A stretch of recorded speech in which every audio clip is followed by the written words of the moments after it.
नमस्कार, welcome to ट्रेंडवोरा। आप देख रहे हैं आज की ब्रेकिंग न्यूज। चलिए शुरू करते हैं देश दुनिया की सबसे बड़ी और तेज खबरों के साथ। मौसम विभाग के अनुसार आज दिल्ली, एनसीआर, उत्तर प्रदेश, हरियाणा और पंजाब में घना कोहरा छाया रहेगा, जिससे सुबह और शाम का दृश्यता स्तर काफी कम रहेगा। कोहरे की वजह से सड़कों और रेलवे ट्रैकों पर यातायात प्रभावित हो सकता है। IMD ने चेतावनी दी है कि लोगों को यात्रा के दौरान अतिरिक्त सावधानी बरतनी चाहिए। इसके अलावा शीतलहर के कारण कई इलाकों में तापमान सामान्य से 5 से 8 डिग्री कम रहेगा। सुबह शाम बाहर निकलते समय गर्म कपड़े पहनने की सलाह दी गई है। हिमाचल प्रदेश और उत्तराखंड के उच्च इलाकों में भारी बर्फबारी का अनुमान है। पर्वतीय क्षेत्रों में यात्रा करने वाले लोगों को सतर्क रहने की सलाह दी गई है। मौसम विभाग ने ट्रैफिक और ट्रेनों में संभावित देरी के बारे में भी चेतावनी जारी की है। बर्फबारी के कारण बिजली कटौती और स्थानीय परिवहन में रुकावटें आने की संभावना भी जताई गई है।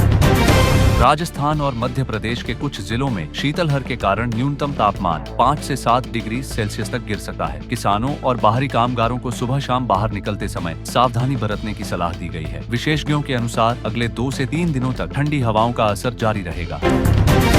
चलिए अब सुन लेते हैं राष्ट्रीय खबरें। सुरक्षा कारणों से भारत ने चटगांव स्थित वीजा आवेदन केंद्र की सेवाओं को अस्थायी रूप से बंद कर दिया। यह कदम वहां की बढ़ती सुरक्षा और तनावपूर्ण स्थिति के मद्देनजर लिया गया। विदेश मंत्रालय ने लोगों से कहा है कि वे नई सूचनाओं का इंतजार करें और ऑनलाइन माध्यम से ही आवेदन प्रक्रिया पूरी करें। महाराष्ट्र के नगर परिषद और नगर पंचायत चुनावों में भारतीय जनता पार्टी सबसे बड़ी पार्टी के रूप में उभरी और उसने कई महत्वपूर्ण सीटें जीतकर राजनीतिक बढ़त हासिल की है। चुनाव के नतीजे राज्य के भविष्य की दिशा और आगामी विधानसभा चुनावों के लिए संकेत देंगे। भारतीय अंतरिक्ष अनुसंधान संगठन ISRO ने गागानयान मिशन के लिए पैराशूट सिस्टम का परीक्षण सफलतापूर्वक पूरा किया। यह टेस्ट ये सुनिश्चित करता है कि मिशन के दौरान अंतरिक्ष यात्री सुरक्षित रूप से पृथ्वी पर लौट सकें। विशेषज्ञों का कहना है कि यह कदम भारत के मानव अंतरिक्ष कार्यक्रम में एक महत्वपूर्ण उपलब्धि है। घने कोहरे के कारण कई ट्रेनों के समय में देरी हुई और कुछ ट्रेनों को रद्द किया गया। यात्रियों से कहा गया है कि वे यात्रा से पहले रेलवे की आधिकारिक वेबसाइट या ऐप से जानकारी अवश्य लें। देश भर में PG मेडिकल सीटों के लिए दूसरे राउंड की चॉइस फिलिंग शुरू हो गई है। छात्रों को सलाह दी गई है कि वे समय पर आवेदन करें और विकल्पों को समझदारी से चुनें। सर्दी और कोहरे के कारण कुछ राज्यों के स्कूलों ने ऑनलाइन या बदलते समय के साथ कक्षाएं संचालित करने का निर्णय लिया है। छात्रों और अभिभावकों को सूचित किया गया है कि वे स्कूल की आधिकारिक सूचना के अनुसार कार्य करें।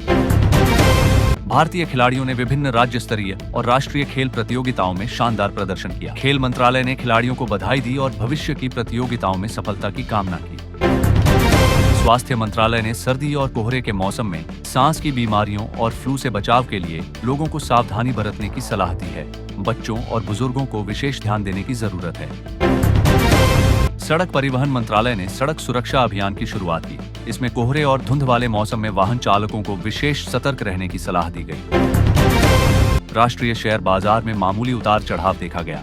निवेशकों को विशेषज्ञों ने सतर्क रहने और दीर्घकालिक निवेश पर ध्यान देने की सलाह दी है। किसानों को मौसम के मद्देनजर फसलों की सुरक्षा और सिंचाई में बदलाव के लिए जागरूक किया गया। सरकार ने फसल बीमा योजना के लाभों को भी याद दिलाया। चलिए अब अंतर्राष्ट्रीय खबरें पर ध्यान देते हैं। बांग्लादेश में युवा नेता के निधन के बाद प्रदर्शनकारियों ने हिंसा की और संसद भवन तक पहुंचने की कोशिश की। भारत ने अपने नागरिकों को सुरक्षा संबंधी चेतावनी जारी की।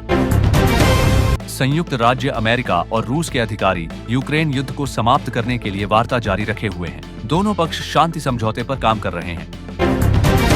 दक्षिण कोरिया की सरकार ने SK टेलीकॉम को 58 उपभोक्ताओं को मुआवजा देने का निर्देश दिया। यह कदम उपभोक्ता सुरक्षा को मजबूत करने के लिए उठाया गया। अंतर्राष्ट्रीय बाजारों में व्यापार और निवेश से जुड़ी खबरें जारी हैं। निवेशकों को सतर्क रहने और वैश्विक घटनाओं पर नजर रखने की सलाह दी गई है। विश्व फुटबॉल और क्रिकेट प्रतियोगिताओं में भारतीय खिलाड़ियों का प्रदर्शन निरंतर सुर्खियों में है। विशेषज्ञों ने खिलाड़ियों की तैयारी और प्रदर्शन की सराहना की है। देश और दुनिया की प्रमुख खबरें छात्रों के लिए स्कूल असेंबली में शामिल की गई हैं। इनमें राष्ट्रीय, अंतर्राष्ट्रीय, खेल और शिक्षा क्षेत्र के मुद्दे शामिल हैं। CIFF महिला क्लब चैंपियनशिप का खिताब जीतकर टीम ने भारतीय फुटबॉल का मान बढ़ाया। अंडर 19 टीम और अन्य युवा खिलाड़ी भविष्य की अंतर्राष्ट्रीय प्रतियोगिताओं के लिए कड़ी मेहनत कर रहे हैं। रेलवे सुरक्षा बल और अन्य स्थानीय खेल आयोजनों में खिलाड़ियों को पुरस्कार और सम्मान प्रदान किए गए। BSE और NSE में नए नियम लागू हुए। निवेशकों को दीर्घकालिक दृष्टिकोण अपनाने और सतर्क रहने की सलाह दी गई।